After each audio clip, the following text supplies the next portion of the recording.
Hey, hi, hello. Welcome to Diana Emerson today. We're listening to Secrets of the Morgue, Deadly Attraction. It's absolutely heartbreaking. Yeah, it will bring tears to your eyes. Once she was shot in the head, all of her life functions ended. At the time, I didn't have any reason to believe that it was anything but a suicide. The physical evidence is not going to lie. The body's not going to lie. We can't ignore the possibility that what has been created here is essentially a love triangle. It's getting very volatile. It was getting just very ugly. We have one chance to get this right, and that's it. A shocking murder becomes a dark mystery.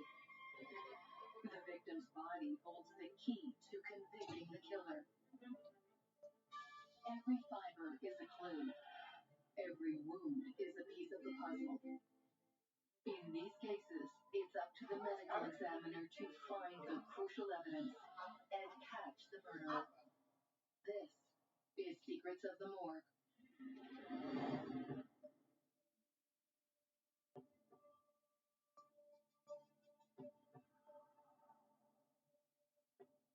I would describe Gwinnett County as a quiet, sleepy town. It is still very much a small town feel. Everybody knows everybody. It's a beautiful neighborhood, and the houses are very nice, well maintained. Crime does happen, but it doesn't happen like other areas of the county.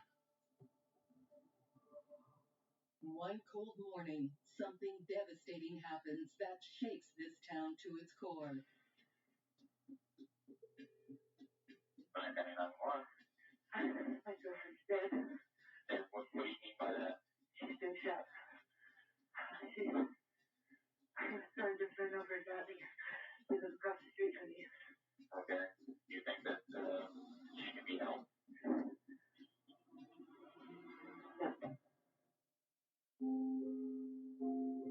The victim is Jennifer Corbin, a 33-year-old stay-at-home mother of two. Jennifer was universally liked. The people at her son's school, the people at their church, they all thought she was just a great person, a great mother. Jennifer Corbin definitely took care of her boys and she loved them with all of her heart. Her oldest boy is the one who discovers her body. He walked in the master bedroom. He saw some blood trickling from her nose. He started screaming, "Mom's dead, Mom's dead." He grabbed his brother and he ran across the street to a neighbor's house. And the police responded, along with investigators and one of the assistant DAs from my office. As officers enter the home, everything appears normal. It looked like your typical suburban house.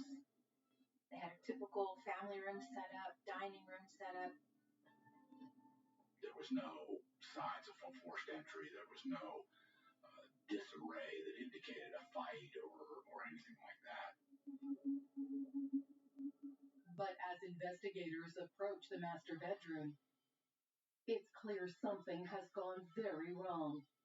We walk in at the foot of the bed, and that's when we observe Jennifer's body. I can immediately see that her body is slumped over. She is tipping over on her left side. So the right side of her body is facing up, kind of like she's sitting and then she fell down. The strap on her nightgown was down on her right arm, off of her shoulder, as opposed to laying up against her neck. The gun is in plain sight. It was on the right side of her, but it was not in her hand. And then we notice some blood on the temple of her right side and a very small amount of blood coming from her nose, but it was not a long enough trickle to even go down to her mouth. Police officers all the time respond to people who have shot themselves in their bed. The angle, the placement of the body, it was clearly self-inflicted gunshot wound. For Jennifer's family, it's anything but clear. I remember Jennifer's father, Max, showing up at the house. It's completely understandable. He was very upset. And he was adamant that this was not a suicide, that Jennifer would not have killed herself under these circumstances. It's not unusual for a family to show up at a scene and go, no, there's no way my son or daughter could not have killed themselves. It's so universal that it doesn't really mean a lot in terms of an investigation. It's very difficult for parents to accept the fact that their child may have been suffering from depression or other mental health conditions. It's also internalized as a failure. Parents often see a suicide as an example of how they didn't do enough to nurture and love their child.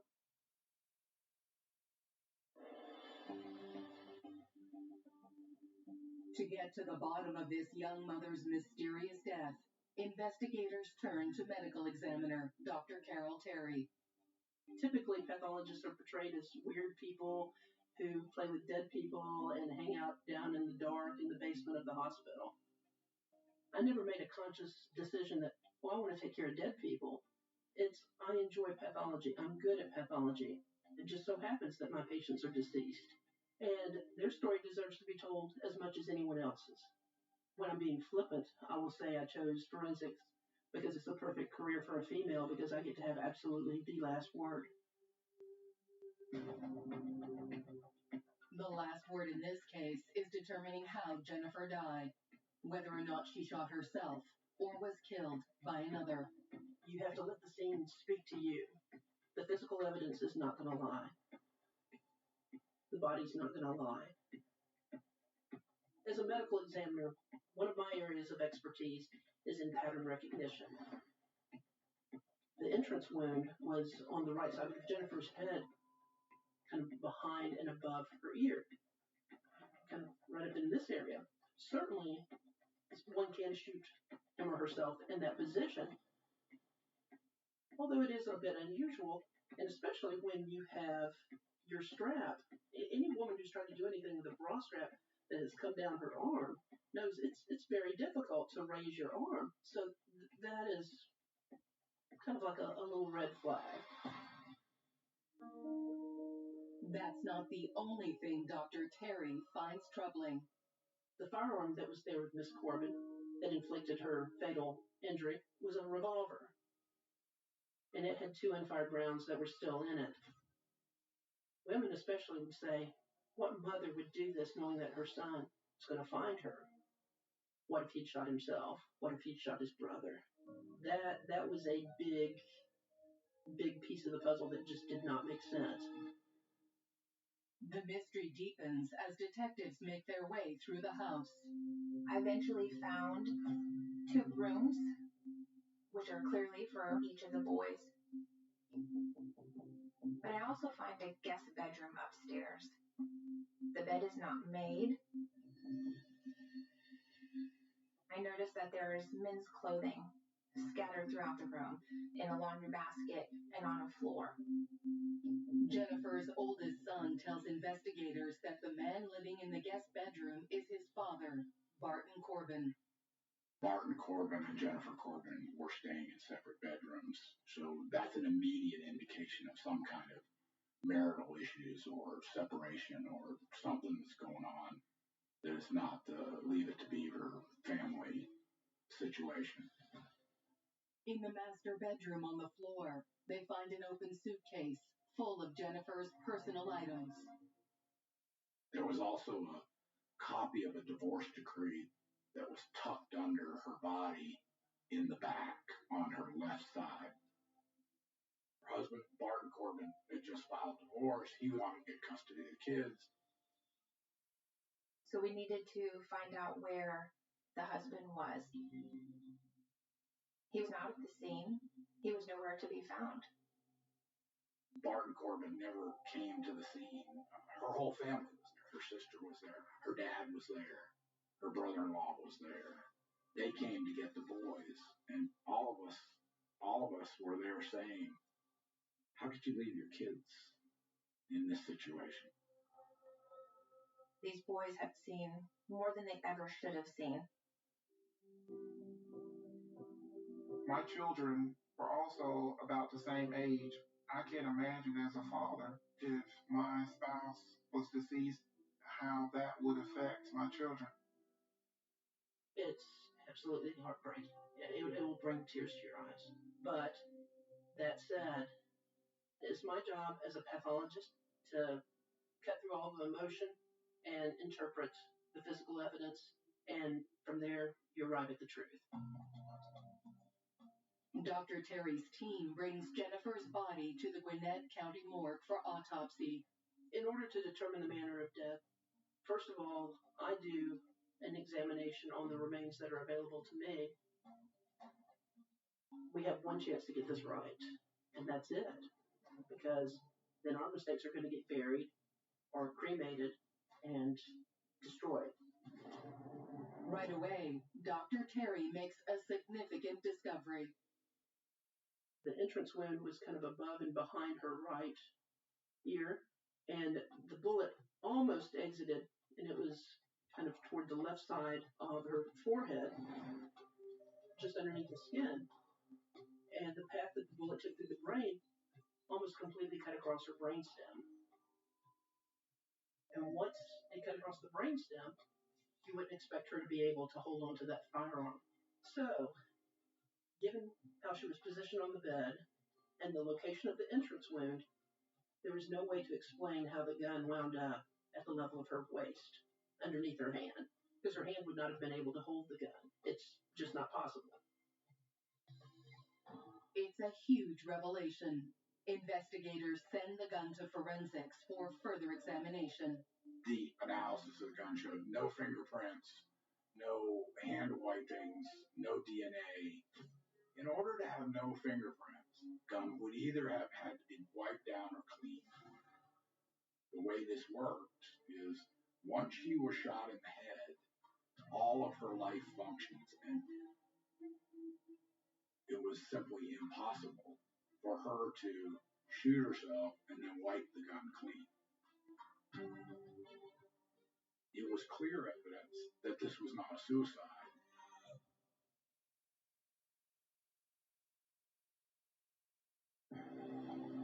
Investigators suspect that Jennifer Corbin's death is a homicide, staged to look like a suicide. Whenever you have a murdered woman, you always start with the family and you work your way up. So let's say it is a spouse. You start with the husband and you get their version of events, you alibi them out. And at the end of that small part of the investigation, they're either still in the investigation or you have eliminated them.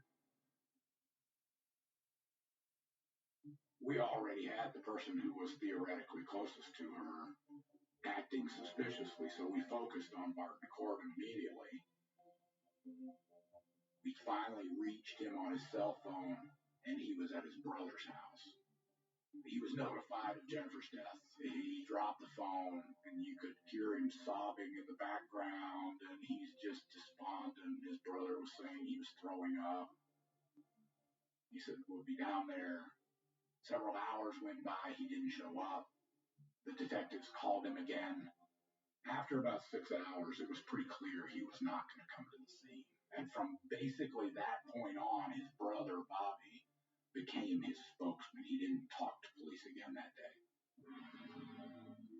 Barton Corbin is a dentist with a thriving practice in Gwinnett County. His friends and his family describe him as a great father, a hard-working family man, a rising professional, a little hot-tempered and a little foul-mouthed, but in general, just a guy you'd just like to have a beer with and hang out with. But the deeper investigators dig, the more troubling the image of Barton Corbin becomes. Looking at the records at the Georgia Dentistry Board, he had a number of complaints. If something didn't go perfectly, he would get frustrated. Then he would hurt people. One woman, she was in a chair for 4 hours. He kept drilling away and cussing out his assistants and swearing at her. We had a lot of customers that left because he would lose his temper. While investigators focus their efforts on Dr. Corbin, Dr. Terry aims to establish Jennifer's time of death. Time of death is most critical to law enforcement as they're trying to exclude or include people as suspects in terms of checking their alibis. The sooner we examine the body after the body is found to be dead, the better estimate we can give. And my investigator did not wind up seeing the body until Saturday afternoon. So at least, I'd say 8 to 12 hours after she was discovered dead. The things that we as forensic pathologists use to assess time of death include the degree of rigor mortis, or the stiffening of the body, which occurs after death. Rigor mortis begins to set in really at the time of death, and then after 12 hours, the process reverses. The muscle tissue starts to break down, and therefore rigor mortis begins to dissipate. So that creates an added challenge in determining time of death.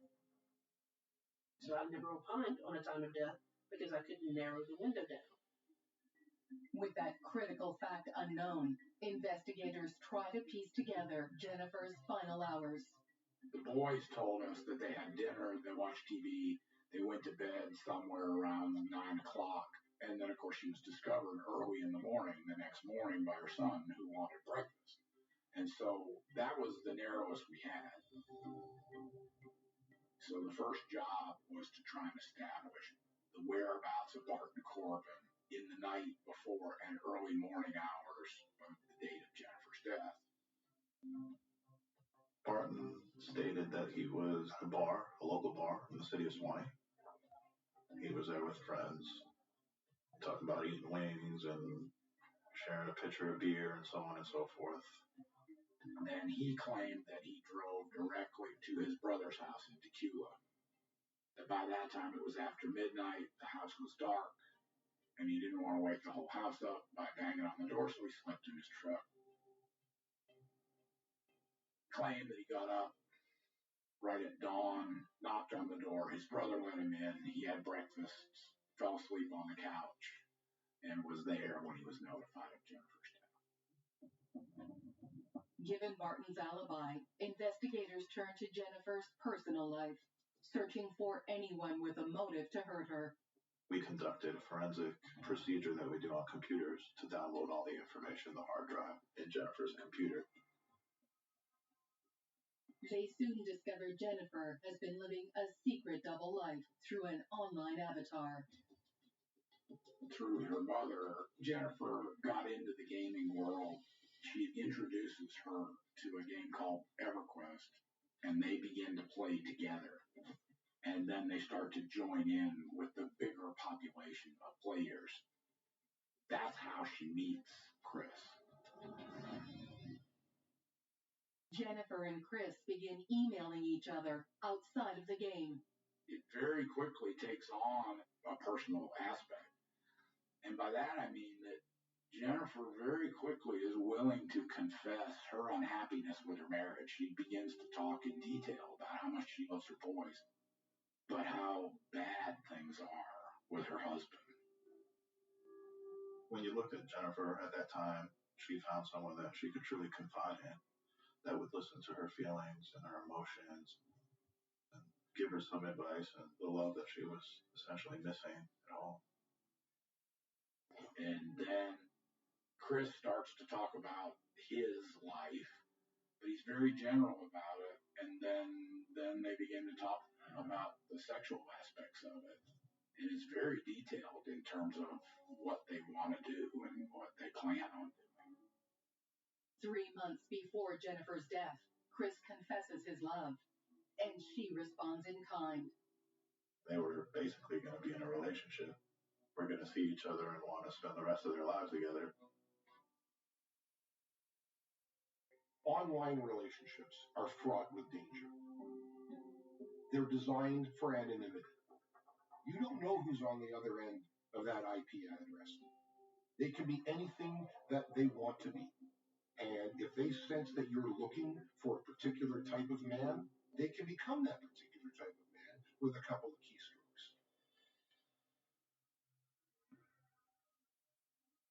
They were emailing back and forth 50 and 60 times a day, sometimes more. We're not talking about 2 emails a day. We're talking about minute by minute. The boys would go off to school. Barton would go to the office. Jennifer would hit the computer. And then when the boys came home around 3 or 3:30, she would get off the computer. And then a lot of times late in the evening, they would resume until 1 or 2 in the morning. So it was almost constant. Then just 2 weeks before Jennifer's death, Chris makes a confession. Chris sent an email that said, I have to tell you something. I'm a woman.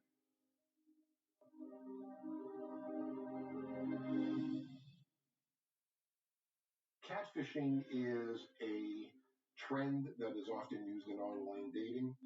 It is used by people who spend an inordinate amount of time seeking out their victims and preying upon their vulnerabilities and saying the right things to them that will get the victims to like them, to encourage more conversation. Jennifer is devastated by the revelation that her secret boyfriend, Chris, is actually a woman named Anita. Jennifer goes silent and won't respond to repeated requests. Talk to me, please talk to me. I love you. We can't ignore the possibility that what has been created here is essentially a love triangle. And you have to follow the possibility that Anita came into town and killed Jennifer rather than have her go back with Barton.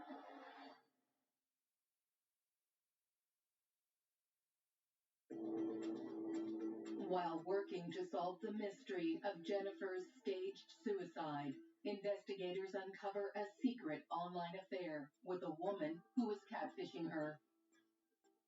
There was a subpoena sent from my office to the internet providers, which provided us with the IP address of Chris's email. And then we were able to identify who Anita was. They track down Anita in Missouri. She tells them that she and Jennifer had reconciled before her death. There's a series of emails where basically they talk about that since they've never met, they didn't fall in love physically. They fell in love with each other's souls. And so maybe they can make it work. So then they proceed to start back up. Jennifer was planning on leaving Barton Corbin and establishing a household with Anita here in Georgia. Within the next week, Jennifer was found dead. When Anita finds out that Jennifer has been killed, she was shocked. She had all of the reactions of a person who had lost a loved one. If she's in love with her, why would she want to harm Jennifer? I mean, they were basically going to be in a relationship and want to spend the rest of their lives together. Not only does Anita not have a motive to kill Jennifer, her alibi is impenetrable. We know that up until 1:30, Anita was on the phone with Jennifer. And Anita's phone was obviously in Missouri where she resides at. So we felt comfortable because of the time frame, the distance, that Anita, it would have been impossible for her to physically be at the location. So she was ruled out. Anita told us that on the Thanksgiving immediately prior to Jennifer's death, Barton Corbin discovered the affair. They were on their way to her family's house. They were in the car with the boys. He didn't say anything on the trip up. He didn't say anything during dinner, but he was clearly angry. He demanded that they leave early, and when they got back into the car, that's when he accused Jennifer of having an affair and actually slapped her in front of the boys. And it was at that point they separated. Once again, investigators find Barton at the center of their case. They begin to dig into his past. We received a call from a former classmate of Dr. Corbin's when he was in dental school in Augusta. And that witness told us, you really need to look into the death of Dolly Hearn. She was Martin Corbin's girlfriend and died of a self-inflicted gunshot wound right before they graduated from dental school. It's a shocking piece of information. The DA in Augusta is a good friend of mine, and so I contacted him and told him what we had, and he got the Richmond County Sheriff's Department to reopen their investigation of Dolly Hearn's death, which had originally been classified as a suicide. So all of a sudden we've got parallel murder investigations going where Corbin is the primary suspect. In the Dolly Hearn case, she suffered a gunshot wound to the head. She was in her own home. Barton Corbin was the last known person to see her alive. And in the Jennifer Corbin case, it's kind of the same thing. So clearly there were similarities. I was looking at photographs of the crime scene that were related to Dolly Hearn's case. And I remember seeing her seated on a couch. She was sitting there, kind of lifeless, over off to the side. Supposedly, she had shot herself in the head, yet on her body, there were areas where blood had been swiped along surfaces. The spatter that should have been there was not there. So she did not inflict her wound and die in that position. Someone had positioned her. Miss Hearn's death occurred 14 years earlier. Apparently, the photographs were not reviewed by someone who had enough knowledge or expertise about blood spatter. And certainly the inconsistencies between the story, the injury, and the blood transfer on the body were not noticed. Corbin managed to stonewall the investigation to the extent that I don't really think they had anywhere else to go. The similarities between Dolly Hearn's death and Jennifer Corbin's death is what we think is the motivation for the killing. That both of them informed Barton Corbin that they were going to leave him. At that point, he began a campaign against both of them of sort of harassment, even including physical violence. Barton Corbin literally thought he had gotten away scot-free with murdering Dolly Hearn and staging it. So much that he felt emboldened because of his narcissistic ways. Really thought that he was going to come and do it again and walk away scot-free. And I'll tell you, anybody that was wrapped around his case was going to make sure that wasn't going to happen.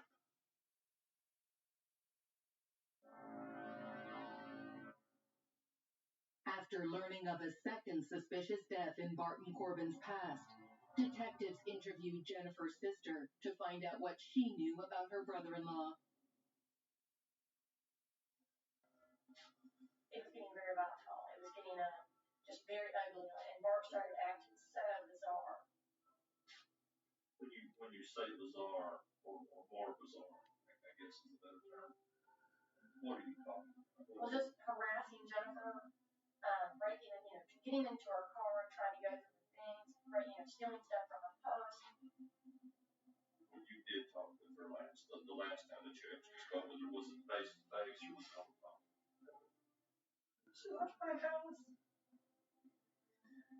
Last time we told her too much, she left my house. And I remember, to me, I compare it to the likeness given a drug driver keys because I remember being very afraid for her. And I said, Jennifer, I really just think you should be going home.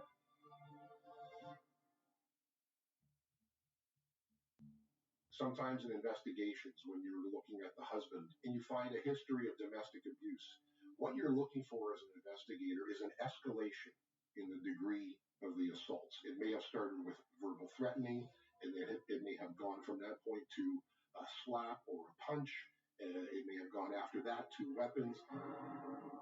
When you see that type of escalation in the severity of the assaults, I think it's incumbent upon an investigator to look at the possibility that it has now escalated to a murder.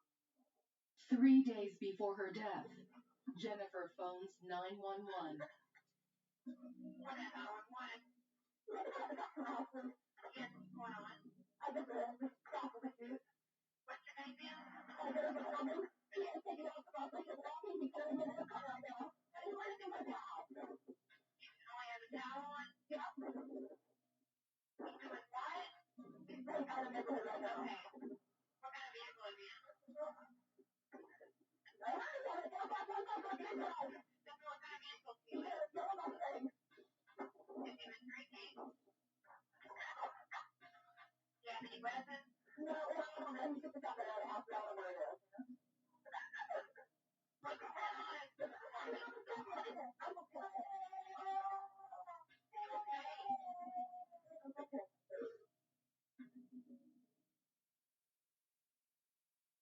They had an argument in the morning. He left the house dressed only in a towel, carrying a shotgun, and ran over Jennifer's foot. It's just like Scott the Monster. I don't put that label on many people in my line of work, but I'll tell you that guy's a monster. He really is. Jennifer was advised to get a protective order, which she didn't want to do. She was asked whether she wanted to press charges, which she didn't want to do. It's important that we discern what actually occurred. I want to be right. I want to make the right assessment. It speaks to my credibility, and it also speaks to obtaining justice for Jennifer Corbin and her family and her character, and for her children to know Mommy didn't do this. Mommy didn't intend to leave us. Mommy was taken. And it's an amazing responsibility. We didn't want to have Jennifer fall through the cracks like Barton's previous victim.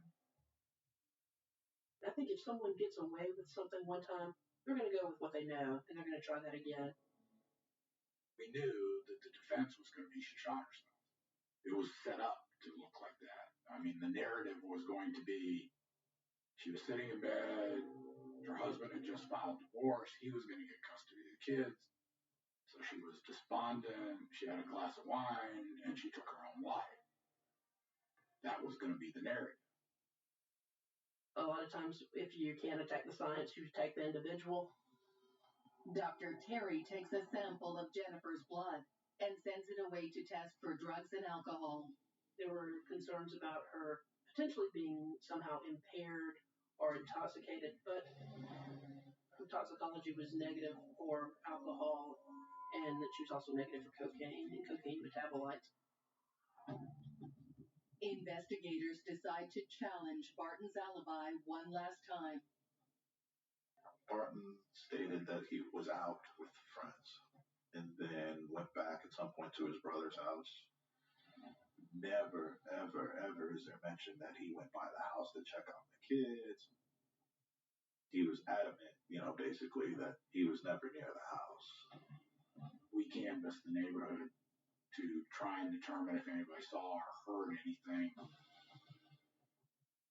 Steve Como, the across the street neighbor, said that at about 2 o'clock in the morning, when Jennifer's body was found, he was working on a car in his garage, and he heard Barton Corbin's pickup truck drive up into the driveway. He said he recognized it because it had a distinctive set of mufflers and it made a particular sound.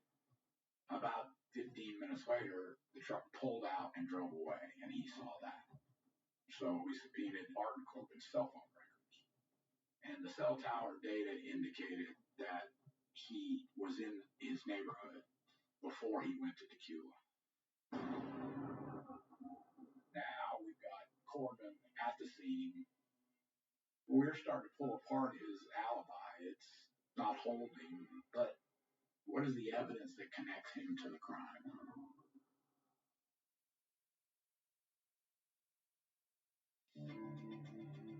As investigators close in on suspect Barton Corbin, Dr. Terry puts together the final piece of the puzzle. My big fear is being wrong, because if I make a mistake, someone's life, freedom, can be at stake. So it was really, for me, the aha moment when I saw this photograph, seeing the blood coming out of her nose. Miss Corbin had blood that was emanating from her nose that went straight down in accordance with gravity. Had she been upright and then fallen over, we would have expected some fanning out of the blood or some deviation out of the nostrils instead of a straight downward path. And at that point in time, I rendered my final opinion and my final report and generated a death certificate. For Jennifer Corbin, her manner of death was homicide. She died as a result of a gunshot wound that was inflicted by another. On December 22nd, investigators charge Barton Corbin for the murder of Dorothy Hearn. 14 days later, they charge him with the murder of Jennifer Corbin. I remember him getting arrested, and that kind of really brought it all home for us, that he's not going to get away. That was a good feeling. Barton immediately takes on 2 high-priced defense attorneys and claims it was her online lover, Anita, not Barton, who killed Jennifer. When this happened, it was probably just the beginning of what is now a common thing of online relationships. But it was unusual to us as investigators. It was something I'd never seen. Certainly, the defense attorneys were going to be prepared to characterize it as odd or deviant. This case had developed national attention, so it was my understanding that the defense was going to portray Mrs. Corbin as being unstable.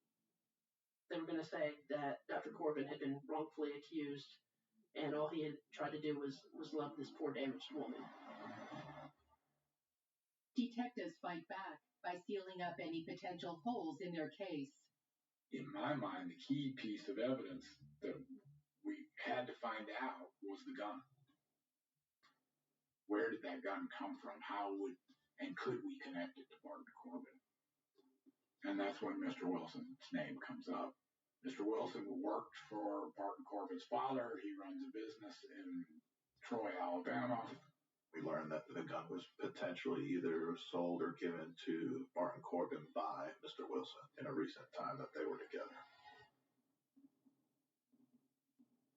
So my investigators drove to Troy, Alabama, and said, "Do you know anything about this .38 caliber Smith & Wesson?" He never denied it. He just said, "I don't want to get involved." So we served him with a subpoena to compel his testimony in Georgia. And he said Corbin had asked him for a gun, and that Wilson had this pistol, and he had taken it in trade for some work he had done on a lawnmower. So he said, "Here, you can have this gun," and he gave it to Corbin, and Corbin left and came back to Atlanta. And 2 days later, it's laying on the bed with Jennifer Corbin's body. So we put the gun in his hand. With the new information about the pistol and all of Dr. Terry's findings in place, prosecutors confront Barton and his lawyers. This was a strong forensic case. I think the key pieces of evidence were the positioning of the body based on the blood coming out of her nose. And number 2 is the entrance wound that's on the right side of her head, kind of above and behind the right ear. Number 3, knowing that I had an injury of the brainstem that almost completely cut the brainstem in half.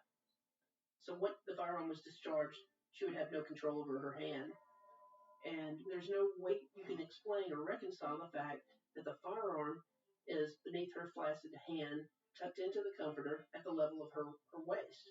It's just not possible. I like putting bad guys in prison. There's a great deal of satisfaction in solving a case finding the person who did it and making them pay for it. I mean, the look on the lawyer's face when I showed him all the documents and said, we can put the gun in his hand. There was a great deal of satisfaction from that.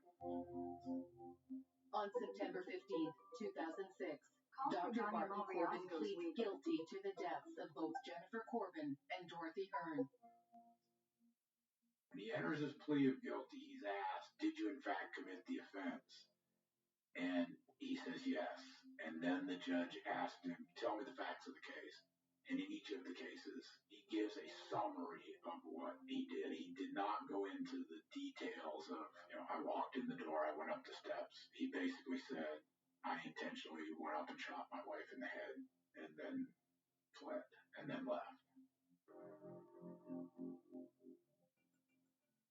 I remember exactly where I was and what I was doing when I got word that Dr. Corbin had pled guilty, because I knew that this was going to be a very stressful trial. I know what I have found at the examination. I know who the prime suspect is.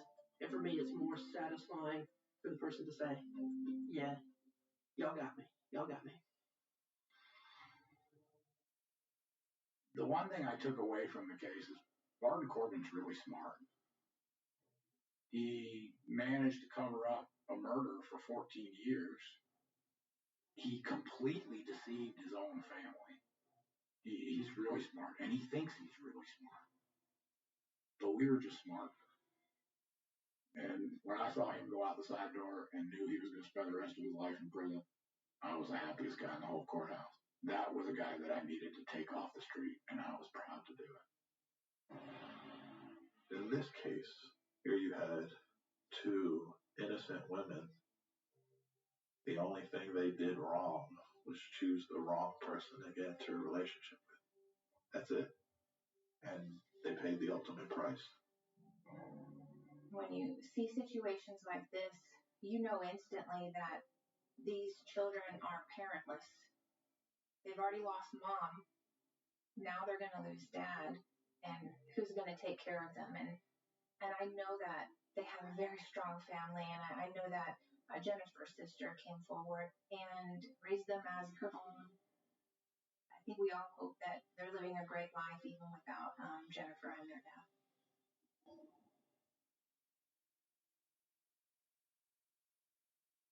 If it hadn't been for the medical examiner's office working with the district attorney's office, we would have never solved this case. We would have never been able to put it together. Once she said it was murder and was able to convince us that it was a murder, then everything else grew out of that. To me, there's nothing more satisfying than to be able to go back and resolve something that has had so many unanswered questions and provide closure, not just for the family, but for law enforcement as well. We discovered the truth. That's what my job is. This is what I was meant to do.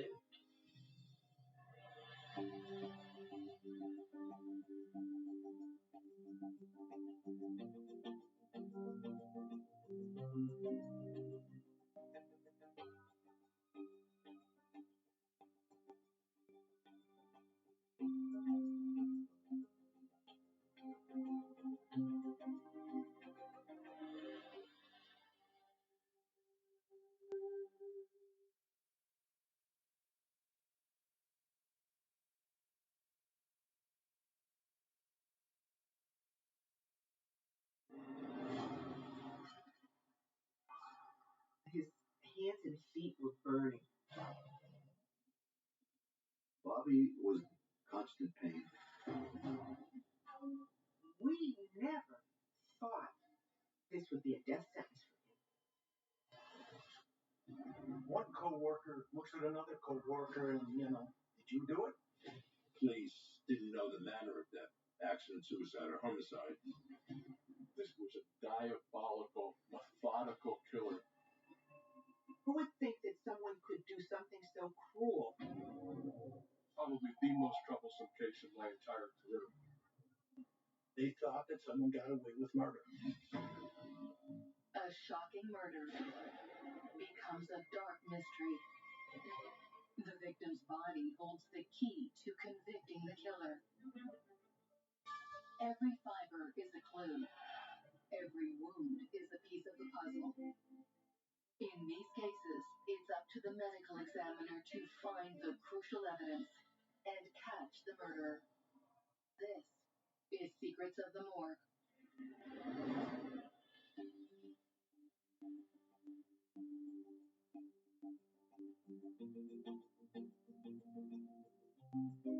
We sit in the northeastern part of Pennsylvania.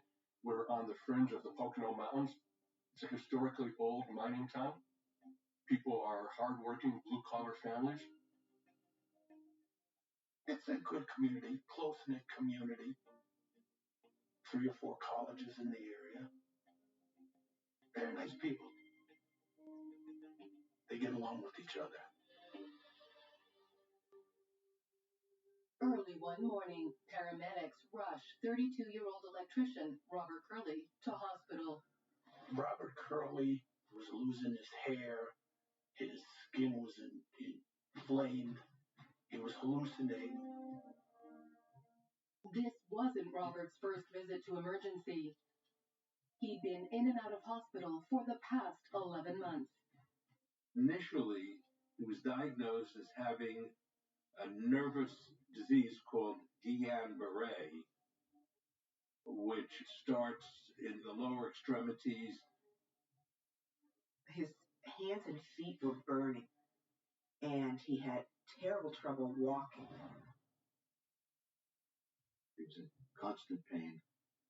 They couldn't even put a sheet on his body because it would hurt the pain to the point where morphine wasn't even helping. After 2 days at a specialized medical center, doctors question Robert's initial diagnosis.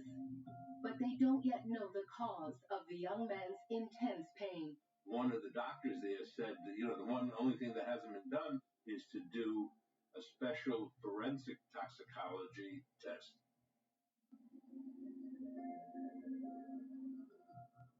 They found that he had a high level of thallium in his blood. Thallium could be used to kill mice and rats as a pesticide because it accumulates in the blood and causes neurological and even hematological abnormalities that kills the animal. It previously had been the key ingredient in rat poison, and in the late 1960s, the EPA banned it because of how deadly and toxic it was to people. Thallium poisoning can be really tricky because the symptoms mimic symptoms of so many other illnesses. It is a heavy metal that has no flavor, has no odor, is easily dissolved in a solution. If there's thallium poisoning and it goes undetected, the effects on the body include paralysis, renal failure, and death. Just hours after doctors discover thallium in Robert's blood, he slips into a coma. The medical staff was unable to save him, and he passed away, unfortunately. I believe it was September 27th.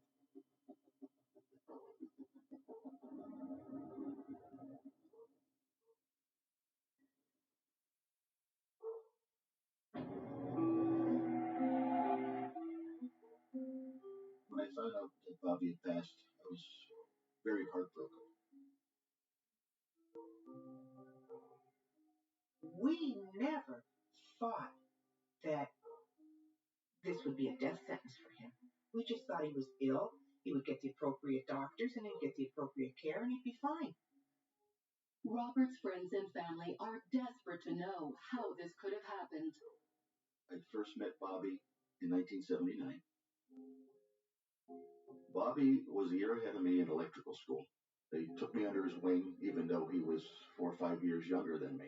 We were both transferred to the same job at the same time and became immediate friends. If you ever had a problem, he was there at any time to help you out. He was outgoing. He was a real jokester. He could pick up a conversation with anyone. Robert Curley's body is sent to the local coroner's office for autopsy. The public knows medical examiners often by high pressure, high publicity cases.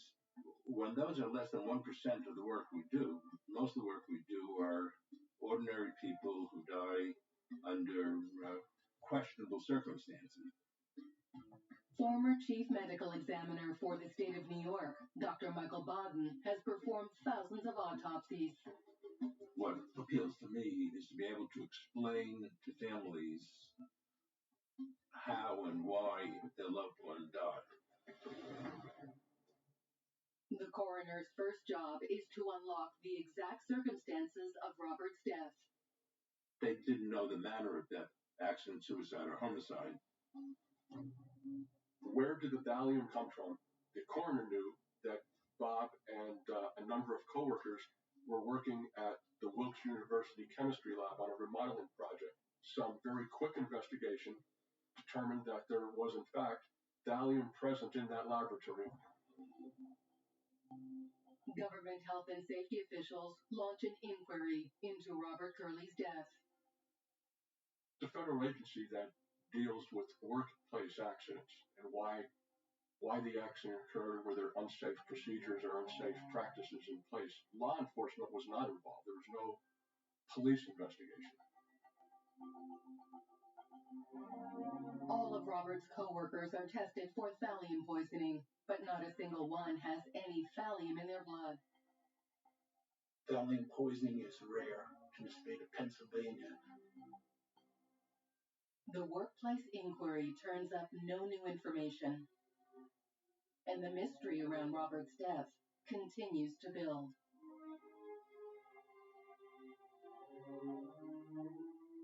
So it wasn't for a few months that the coroner was able to make a final judgment that it was thallium poisoning and it was homicide.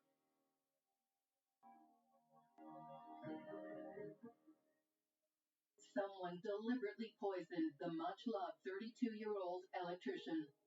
Typically, in any homicide, the first 48 hours are the most important to gain the most information possible under the best of circumstances. In this situation, a law enforcement investigation didn't begin until much later, which really put that investigation behind the 8 ball before it even began. The lack of crucial time-sensitive information is a huge challenge for investigators. DA Peter Paul Olszewski is determined to solve the baffling murder. We knew that somebody out there was responsible for his death. Investigators look into Robert's life to see if there is anyone who would have wanted him dead. Poisoning is an intimate crime, and it requires close contact with the victim, because you don't always poison somebody on the first dose. Sometimes it's progressive. Sometimes it's the chemicals are added into the food over a period of time so that there's a level that's built up that becomes toxic. Investigators scrutinize those closest to Robert. They start with his wife, Joanne. The newlyweds have been together for just over a year.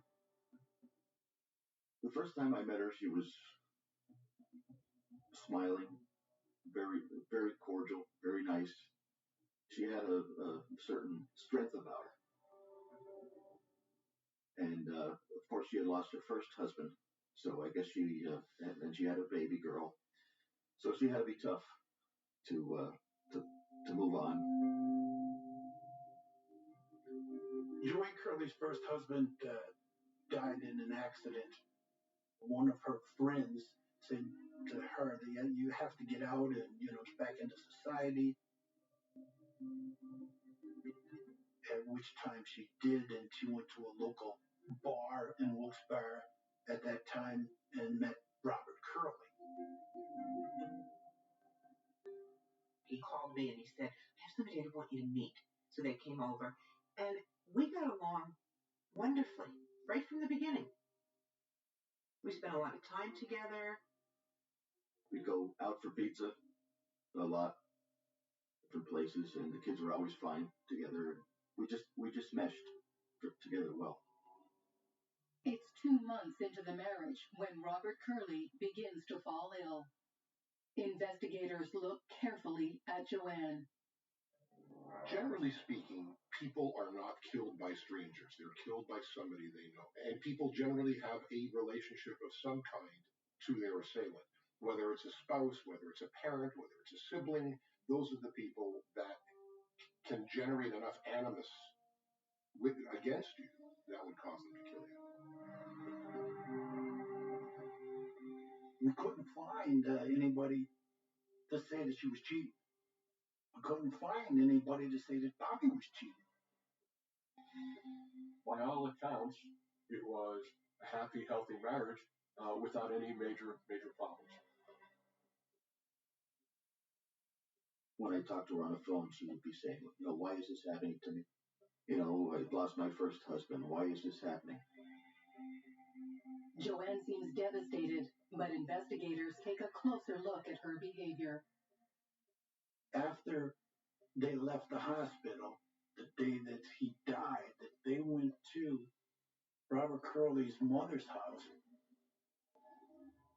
where he had an antique Cadillac. Joanne Curley demanded the keys to and took that vehicle that night.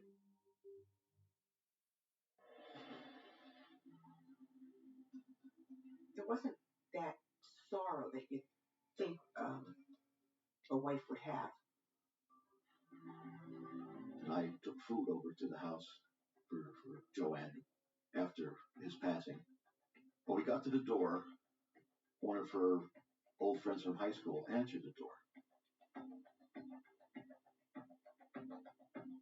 And I thought it was kind of funny that he was there the day after Bobby died.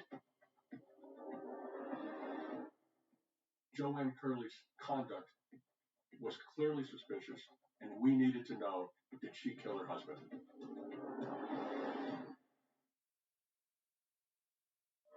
Investigators sift through Robert Curley's life to see who might have wanted to kill him. His widow's behavior has placed her at the top of the suspect list. Without exception, the spouse is always going to be considered the number one suspect. It's no secret that men typically resort to violent means to eliminate their problems, whereas women tend to turn to less gory methods such as poisoning. We asked Joanne to submit to a polygraph test, which she agreed. There are two stages to a polygraph test. The first is the pre-test interview. And in my experience, that pre-test interview is far more productive because it's a series of questions that can go on for hours. And oftentimes that's where the confession comes from, is before anybody's even wired up. The second part is the actual analysis of the data that comes off of the polygraph. And everybody interprets it differently. Polygraphs are inadmissible in evidence in Pennsylvania, as in most states, but they're a good tool for investigators. And when she was administered that test, Joanne came out truthful in all of her responses to all of the relevant questions. Investigators still need more to rule out Joanne as a person of interest. The law enforcement officers did a search of the Curley residence for thallium. Dozens of Robert's belongings are sent to the State Police Crime Laboratory for testing. Investigators also request blood samples. It really was fundamental to inquire whether Joanne and their daughter had any thallium in their blood. When those samples were tested in the toxicology lab, lo and behold, there were higher than normal levels of thallium. Both of them was somebody trying to kill this whole family. Bob, Joanne, and their daughter. The key for investigators becomes locating the source of the poison. They scoured the house. They even took apart drains in his kitchen sink and took the liquid that was in there and had it tested for thallium. Police rule out Joanne as the source of the poison. But investigators do find thallium on something belonging to Robert, something he used on a daily basis. He would take a lunch bucket and a metal thermos, and every day he would take iced tea for his lunch and throughout the day.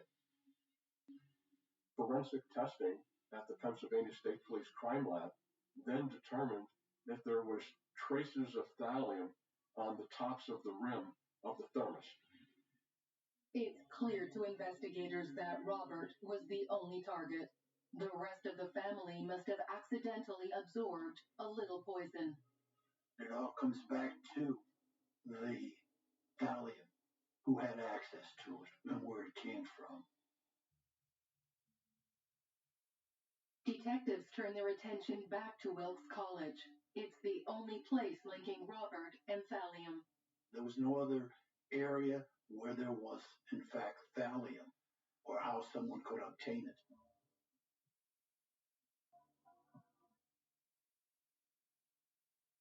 You legally couldn't buy thallium, and no one else had it in their possession except the college. Investigators reconstruct what unfolded in the chemistry lab to find out if his co-workers could be involved. Initial investigators thought that it was a prank gone bad from one of the other employees putting thallium in a container thinking that it wouldn't harm him, it would just make him sick.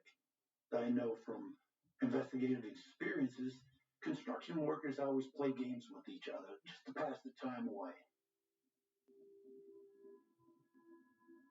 Bobby was quite the pranksters. We had a lot of fun on the jobs, and all good fun. You know, we'd tie something to somebody's bumper. We were working at a hospital years ago, and one of the guys, he was germophobic, and Bobby found a bedpan and put it on the seat of his Cadillac, his car, and he nearly had a fit, and he knew who did it.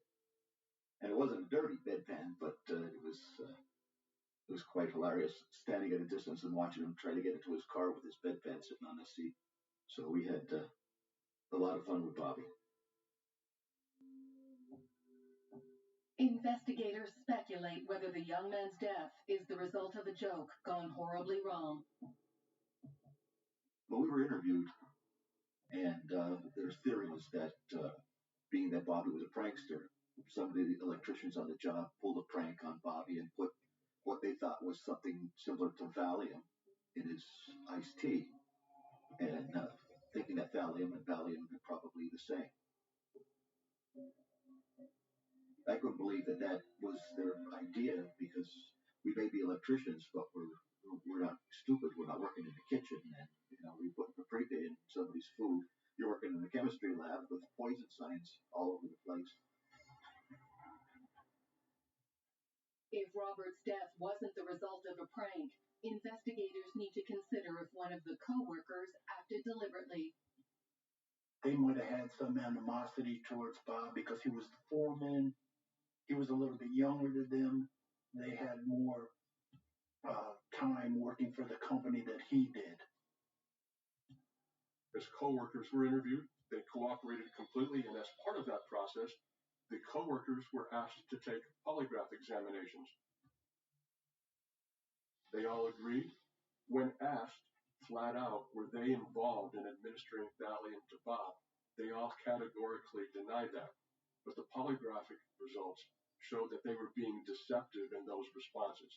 That immediately cast doubt on them and cast them into the position as possible suspects. Police scrutiny of Robert's co-workers drives a wedge into the town. A lot of the co-workers had children, and being that it was a close-knit area, there was other children saying, your daddy killed someone, your daddy poisoned someone. So it was very tough for all the co-workers, and they were being accused, so they all sought legal counsel. They denied any involvement in the case, and they became reluctant to talk.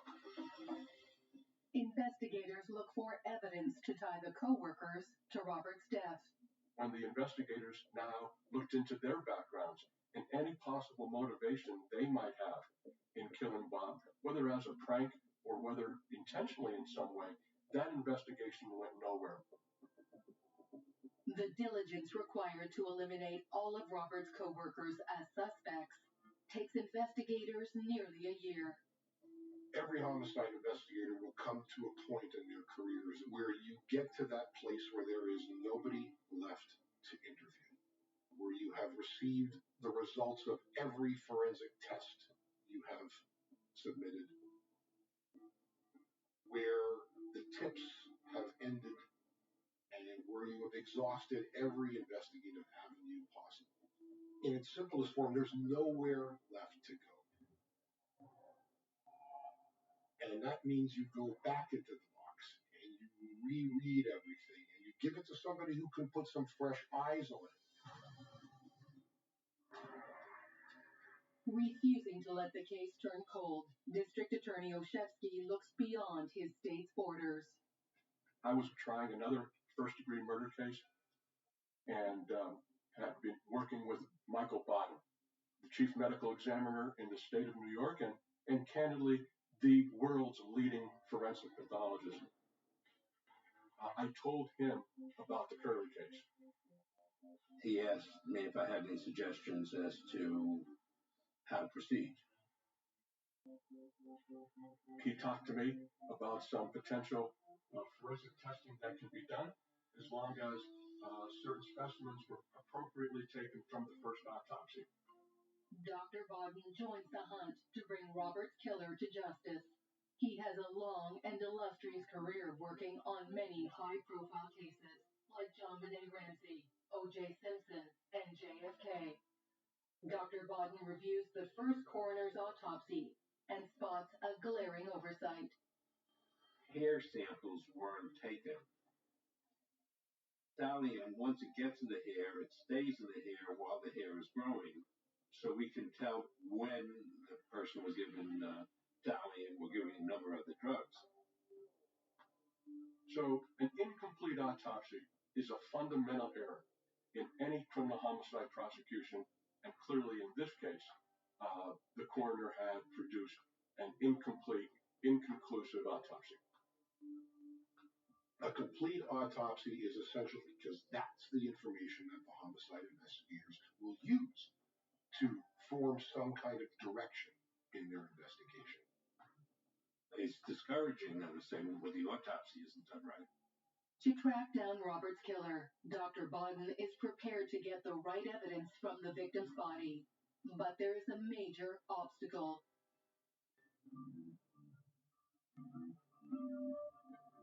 In this case, the evidence that we needed to convict somebody was left in the ground. And we needed to do an exhumation to see if we could find Bob Curley's killer.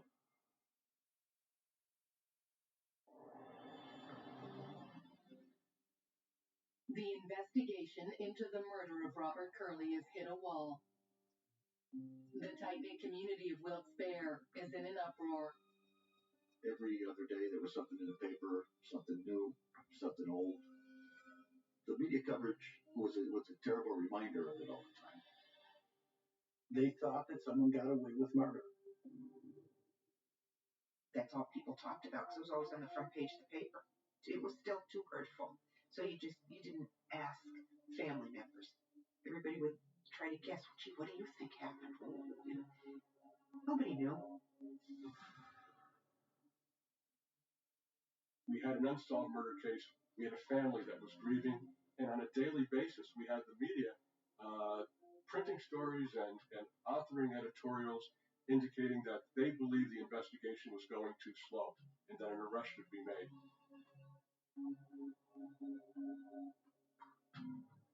This case was probably the most troublesome case in my entire career. It's a lot of pressure for the investigators. It's a lot of pressure for the prosecutor. Determined to find the perpetrator behind this cruel murder, Dr. Michael Baden proposes a novel forensic toxicology test. There is a new technique now, segmental analysis of the hair, where not only can you find thallium in hair, but one can determine when the thallium was given because the hair grows about half an inch a month. Thallium doesn't disappear from the body even for years and years afterwards. There are those little scientific tests and samples that need to be taken by the forensic pathologist and analyzed that play a big part in an investigation. In 1994, the process of segmental hair analysis is in its infancy.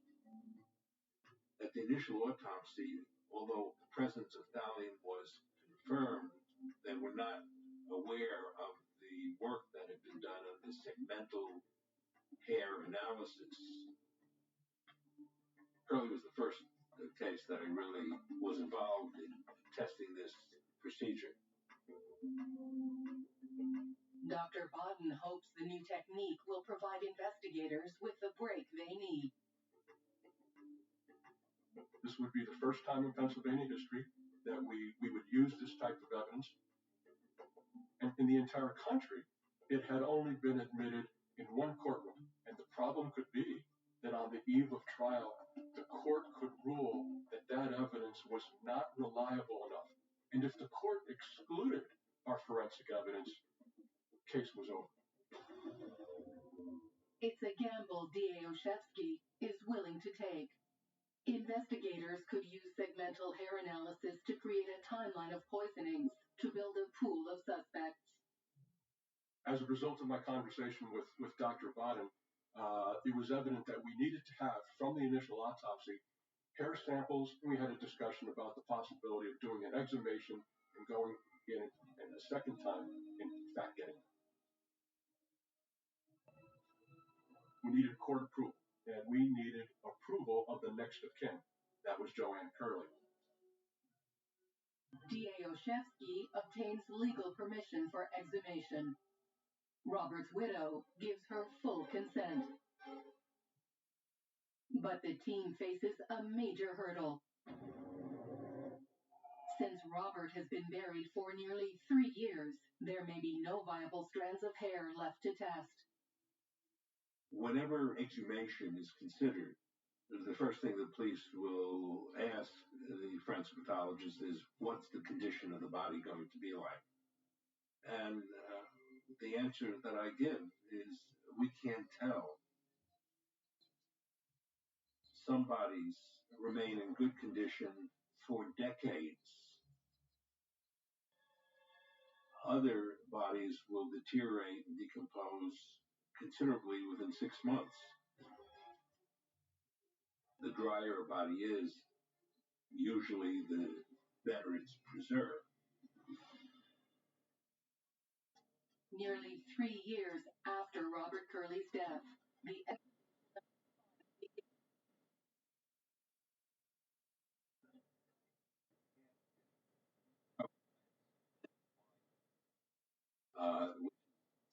Be done now. The casket itself doesn't go right into the ground, but a concrete liner placed to keep water out.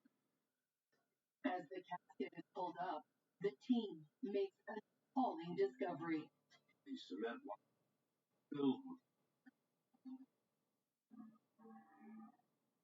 significant were running from the casket. The fear that we had is that water would degrade the hair samples that we needed for testing. We knew at that point that we had a serious problem.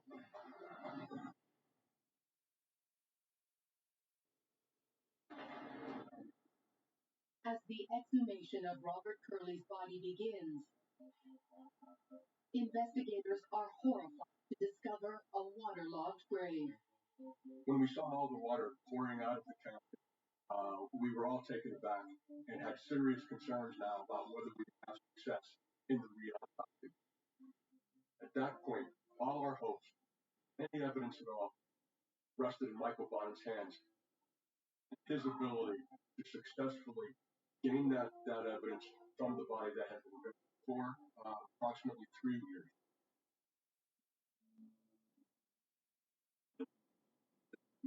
Pretty much the position of the somebody to be able to study. When I saw the casket open and I saw the body, it looked like he was possibly in the last month. And it was 3 years that he. To our amazement, the body was in very good condition. The constant temperature deep within the wet Pennsylvania ground preserved Robert Curley's body. When I saw Robert Curley with hair, became excited knowing that now we have some new evidence. The discovery is exactly what the investigation needs to move the case forward.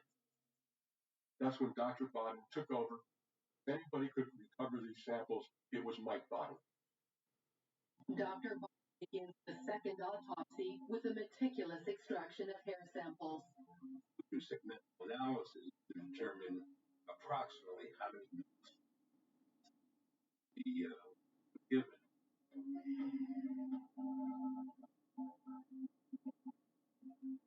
It's the entire need to know that in order to focus as to who could have been responsible.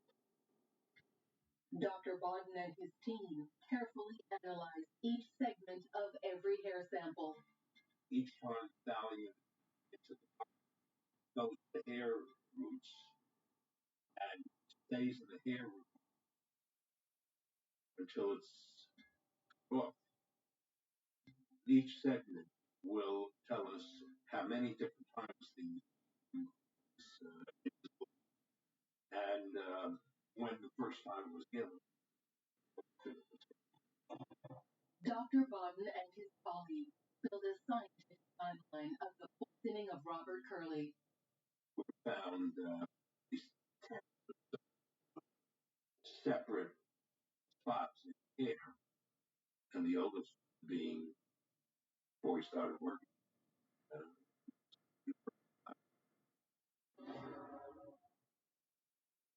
It was possibly maybe even 3 months or more before he was working at the Wilkes College chemistry lab. He was getting doses.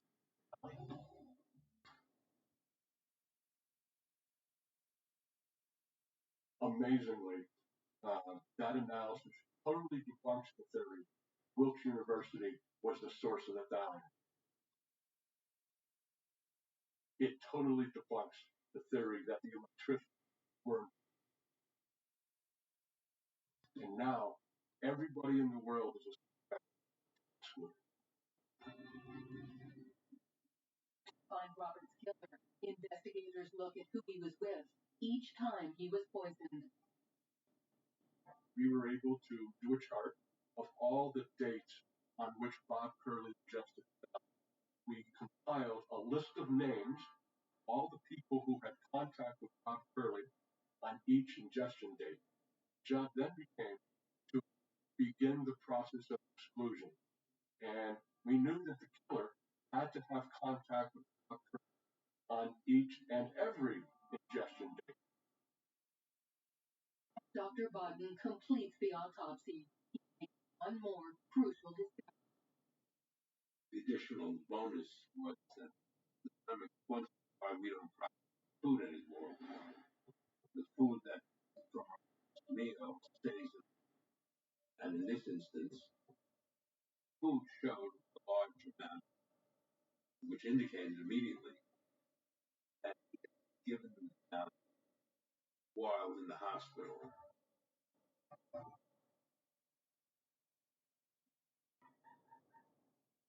The largest thallium dose that he received was at the Hershey Medical Center in Hershey, Pennsylvania, the night before he died.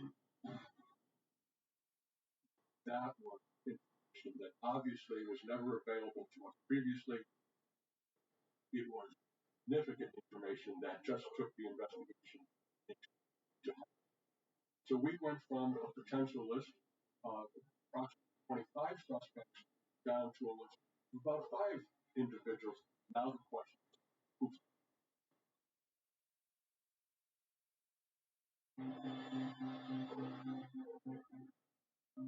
Thanks to a trailblazing second autopsy, investigators closing in on Robert Curley's killer. when we learned poisonings occurred while he was a patient at the hospital, we knew that the killer came to the hospital room. Talking about people that nurses that were working on Bob Curley, find out who visited him at the hospital. Dr. Bogdan finds the key to solving the case in the victim's Last Supper. What was in his stomach was something that he had taken a few hours before he died. Now we zeroed in on 2 or 3 people, the family that had access to it. The night before he died, Joanne Curley brought his favorite food to the hospital, which was pizza. She was the only one that was feeding him. 100% sure that it was Tonya. The only person who could kill his wife. Detectives still need to connect this Black Widow to a source of the rare bad poison. We looked at the reports and we broke it into teams. The one team investigators came back and said they discovered after talking to a neighbor of Joanne Curley's deceased grandma. Joanne Curley's grandmother had this jar in the basement, this white powder that was a rat poison.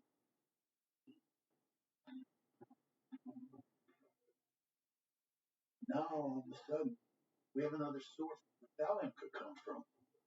Investigators search the grandmother's former residence for the thallium, but they come up empty. Need another way to make it. The neighbor saw it there and knew it was there.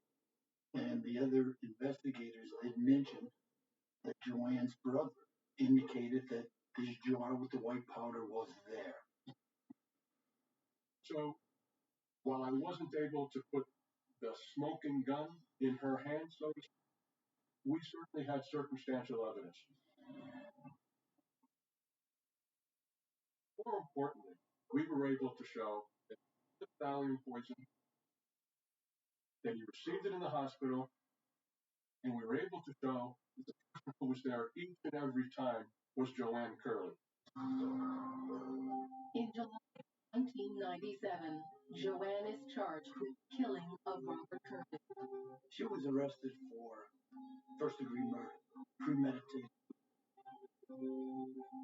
Obviously, in a trial, we would have to convince the jury that she was a diabolical, methodical killer. The problem was that there were many friends, neighbors, and relatives who gave testimony that Joanne Curley was a good and loving wife, that she loved her husband, that she was a good mother, that she would never, ever, ever do anything to harm Bob. But the greatest obstacle facing the prosecution isn't the veneer of a kind, caring widow.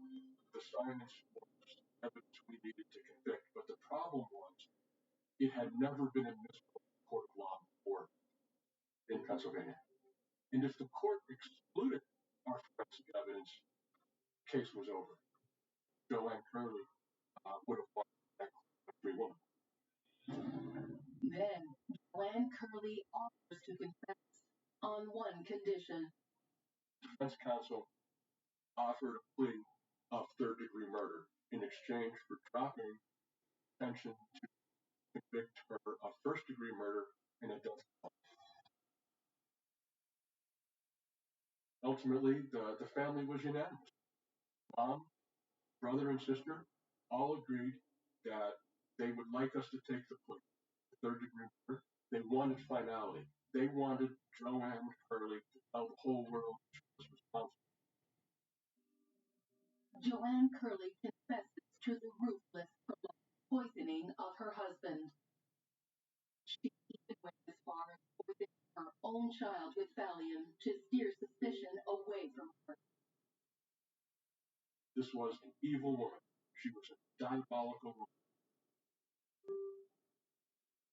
Well, I thought that she gotten for, for acting because she had me thinking that it couldn't have been her way out.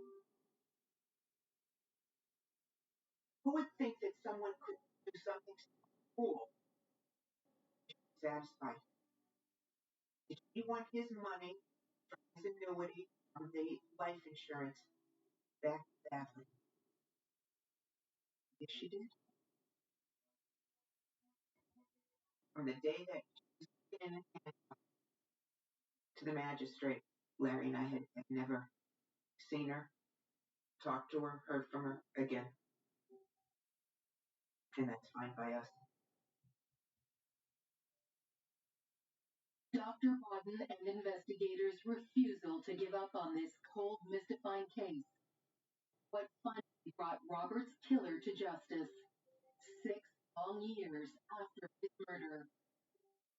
Whenever investigators are investigating a suspicious, it's absolutely fundamentally critical that they work closely with forensic pathologists, the medical examiner in the case. The amount of evidence collected on top is nearly endless. This case, it turned out that I was aware of certain new ways of care to hunt for truth.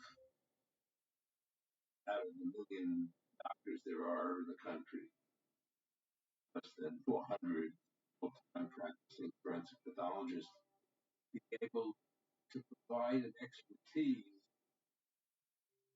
that is not common is very important.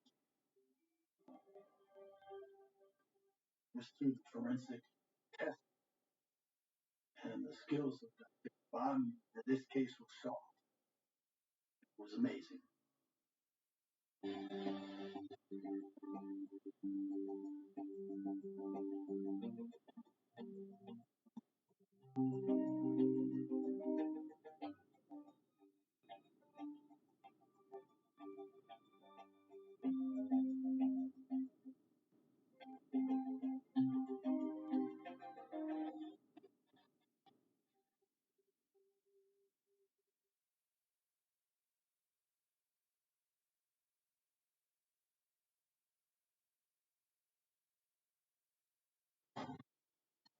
This man was running unclothed through that dense underbrush.